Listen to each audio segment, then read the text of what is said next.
Tonight, I will talk about this man, Tom Wills, our first great cricketer and the man who, more than any other, created the game of Australian rules football, our great and unique contribution to the culture of world sport. I'll start from the beginning. I don't know how many times tonight I was asked this, maybe 6 or 7 times. What's a nice psychiatrist like me getting involved in writing a sports history story? So I'll go back to the beginning. And the beginning for me was about 20 years ago. I was working as a psychiatrist at Westmead Hospital, one of the biggest hospitals in the city. Now, as a psychiatrist, I get to see people at a very vulnerable point in their lives. I see people with depression, bipolar illness, schizophrenia. At Westmead, it was my job to go down to the emergency department each morning. Without fail, there would be between 2 to 6 people each morning waiting to see me, all of whom had tried to take their lives the night before. And that's repeated every single day of the year and recapitulated around every hospital in this country. After doing that sort of work for quite some time, I knew I needed a change. And I had the opportunity of travelling to New York City, Manhattan, to work as a psychiatrist over there. So I took the opportunity, travelled to New York, and I worked at a place called Cornell University Medical Center on the Upper East Side. And I lived there working as a psychiatrist for 1 year. As that year unfolded, I started to think a lot about Australia. New York does that to you. It's a very confronting place.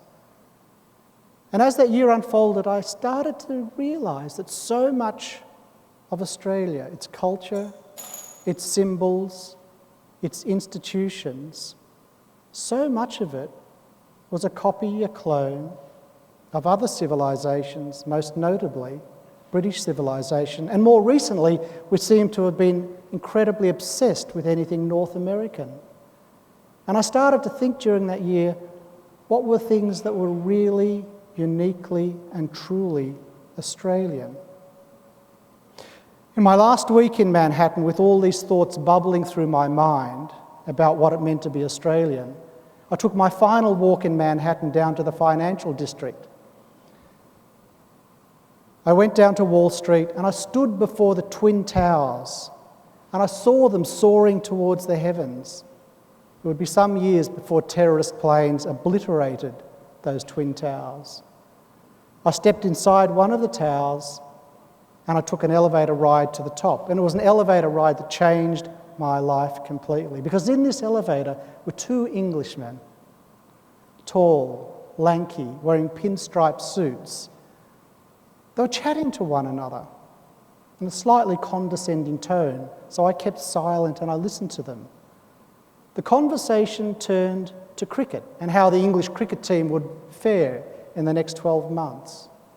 It then turned to the game of rugby union.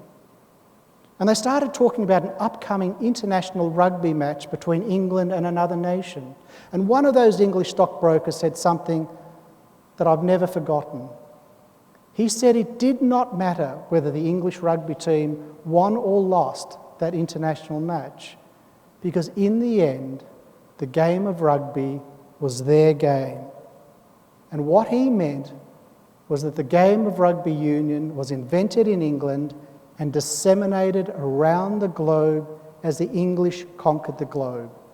A true statement. And as I stepped out of the elevator that day in Manhattan, bang! It hit me between the eyes and I muttered to myself under my breath, bloody hell. Even the games we played back in Australia were not our own. They were a copy, a clone, a hand-me-down of someone else's civilization.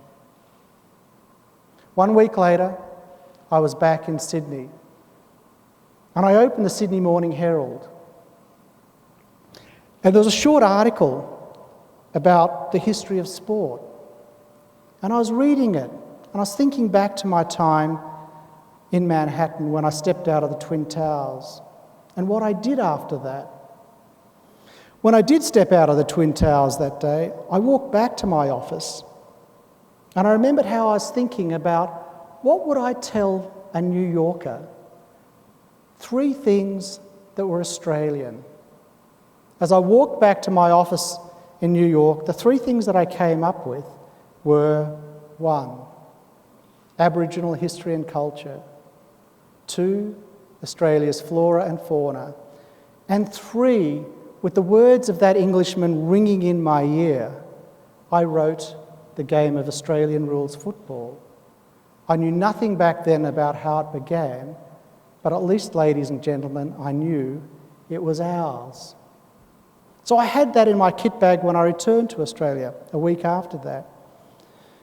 And when I was reading this article in the Herald about the history of sport, it mentioned that this man, Tom Wills, his full name was Thomas Wentworth Wills, was our first great cricketer and the man who started our game of Australian rules football. I'd never heard of Tom Wills, yet I'd followed cricket and Australian rules my entire life. So I decided to find out more about him. I decided to find his obituary. The article told me that he died in Melbourne in 1880 at the age of 44. So I drove in to Macquarie Street to the State Library and I found a very old Melbourne newspaper called the Argus. Went back to 1880, May 1880, and there it was, Tom Wills, great cricketer, takes his own life. Now, as a psychiatrist, my curiosity was aroused as to how Tom Wills could have achieved so much in his life, yet ended so badly. I read his obituary, and by the time I read his obituary, my life's template was changed. And what changed it was this. The day before he took his life back in 1880, he was admitted to a hospital in Melbourne called the Royal Melbourne Hospital. Now, serendipitously, that happens to be the hospital where I trained to be a doctor 30 years ago. And as I sat in the library in Macquarie Street, I wondered if the hospital in Melbourne had kept his medical notes that I might be able to read and work out what was happening to him in the last days of his life. So I rang the Royal Melbourne Hospital from Sydney and said, "My name's Greg Demore. I was a medical student 30 years ago at the Royal Melbourne. A remarkable Australian, Tom Wills, was admitted into your hospital in 1880. I don't suppose you've got medical records lying around I could look at." To my eternal surprise, the hospital put me onto their archivist and she said, "Greg, at the back of our hospital we have a large room filled with boxes from the 19th century with all the medical notes there. It's quite possible that Tom Wills's notes are there. When you're in Melbourne next, you can come and have a look." A few weeks went by and I flew from Sydney to Melbourne and I was shown to the Royal Melbourne Hospital and I went into the back room she had talked about, and true to her word, to the ceiling were these large boxes from the 19th century. In each box was a leather-bound volume with the doctor's notes. I was about to launch myself onto the first box looking for Tom's notes from 1880 when the hospital archivist tapped me on the shoulder and said, "Greg, 2 things. Firstly, we couldn't keep all the notes from the 19th century, so Tom's notes might not be there at all. But more importantly, the notes are in no order whatsoever."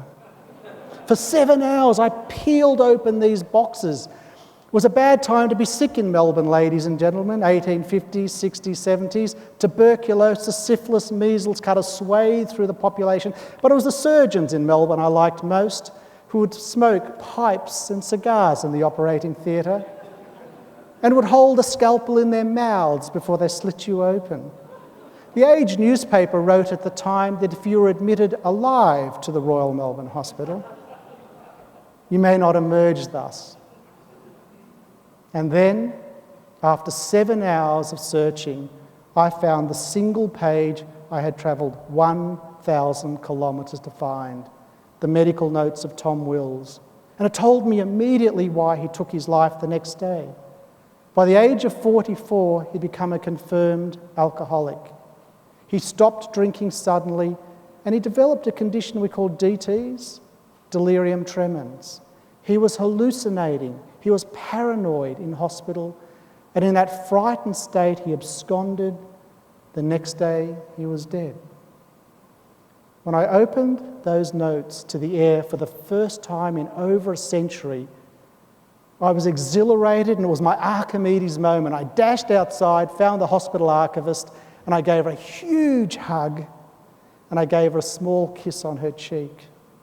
And I always remember the look of sheer terror on her face as I did so. I said, hold on to these notes because these are notes of national importance. And she put them under her table and I dashed outside, went to my favourite pub, which is called Norton's in Royal Parade in Melbourne. I had 3 beers and in a slightly intoxicated frame of mind made the big decision to ditch being a full-time medical specialist, go 2 or 3 days a week, and I spent the next 10 years of my life travelling the globe to try and put together this story about Tom Wills. And in fact, my wife never applauds at that point, and I can see she's maintained herself true to form. Periodically, she will bring the Westpac mortgage statement to our breakfast table and say, Greg, I did marry a doctor, not a writer, but we'll go on. After I made that decision in that pub in Melbourne, I came back to Sydney. The Tom Wills story actually begins here, all around you, in Sydney. Tom Wills was born in New South Wales. Ladies and gentlemen, you're going to hear it from me, Tom's biographer, the man who created our national Indigenous game of Aussie rules was none other than a New South Welshman. I told a packed audience at the MCG that 2 years ago, and they greeted me with stunned silence. But he was born actually down at a place called Captain's Flat. It's near Queanbeyan in 1835. His father was born and brought up in George Street and was editor of this nation's first newspaper, the Sydney Gazette. His name was Horatio Wills, descended from convicts. His mother was also descended from convicts, and she was a Parramatta girl, and she grew up in a wonderful building called the Female Orphan School on the grounds of Western Sydney University. Mum and Dad met, married in Parramatta, and Tom was their first child born in Captain's Flat. When Tom was 4, Mum, Dad and Tom migrated south to Victoria, or the colony of Port Phillip as it was called. Tom Wills, from the age of 4 to 14, grew up in the Grampians in Western Victoria. And this is important. All his playmates were black. They were the only white family in that area of the Grampians. Tom Wills played with Chaperong children, boys and girls. He learnt their songs, he played their games, and he learnt their language. He had a deep kinship with local Aboriginal people. But while he was developing a close friendship in Western Victoria, his father was involved in the murder of at least 4 to 6 men and women from that Aboriginal tribe. The truth is, the landscape of the time in Western Victoria was vile and violent. And that was the environment Tom grew up in. When Tom was 14, his dad sent him away to England to get a proper education so Tom could become a gentleman. So Tom was sent alone on a 6-month voyage to England. And for the next 6 years, he lived at a famous school called Rugby School, a boarding school. And at Rugby, he learnt 3 things. He learnt how to become the finest young cricketer in England.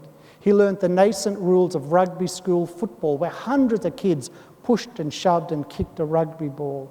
And thirdly, at Rugby, he learnt how to drink beer. Because if you went to a posh school like Rugby, the water was often supplied by local wells, which were polluted, and boys could suffer serious infectious illnesses such as cholera. So they were given the option of having beer served to them every lunchtime and every dinner time. Tom briefly flirted with the idea of going to Cambridge, but he wasn't an academic. And his last year in England, he played cricket the length and breadth of the United Kingdom. He squandered his family's wealth, and his father, dissatisfied with his son's progress, hauled him back to Melbourne. And so Tom Wills came back to Melbourne at the end of 1856. He was 21 years of age. And within 2 days of returning to Melbourne, he walked onto the Melbourne cricket ground to play cricket. The Age newspaper said that he was so good looking that women swooned in the stand when he took guard. The men were immediately envious because literally within hours it was recognised that he was the finest cricketer in the colony, and he revolutionised cricket when he came back to Melbourne. He had an amazing impact. If you could imagine someone with the looks of a Hugh Jackman or an Errol Flynn, but with the skills of a Mitchell Johnson or a Ricky Ponting, you might have an idea of the impact he had on cricket down in Melbourne. He was the best captain. He was by far the best bowler, and he was a brilliant batsman. Politicians couldn't wait to shake their rather grubby hands with his as he brought lustre to the state of Victoria. He captained the Victorian team to repeated victories over New South Wales. Back then, when Tom used a cricket bat, it was a slim piece of wood, not this sort of wood you might see in a Big Bash game where a cricket bat has mutated into a railway sleeper. It was a slim piece of wood that Tom used, but of all the paraphernalia in cricket, it was a cricket ball that was closest to his heart. He changed the way bowling was conducted. Back then in the 1850s, this is how you bowled in cricket. You bowled like you were a lawn bowler, or you bowled like that champion Sri Lankan fast bowler, Malinga, horizontally. You weren't allowed to raise your arm above the horizontal. Tom Wills said a bowler should not be fettered at all like that, and he argued vociferously that a bowler should bowl in the vertical plane. And in arguing for that, he changed the course of cricket in this nation forever.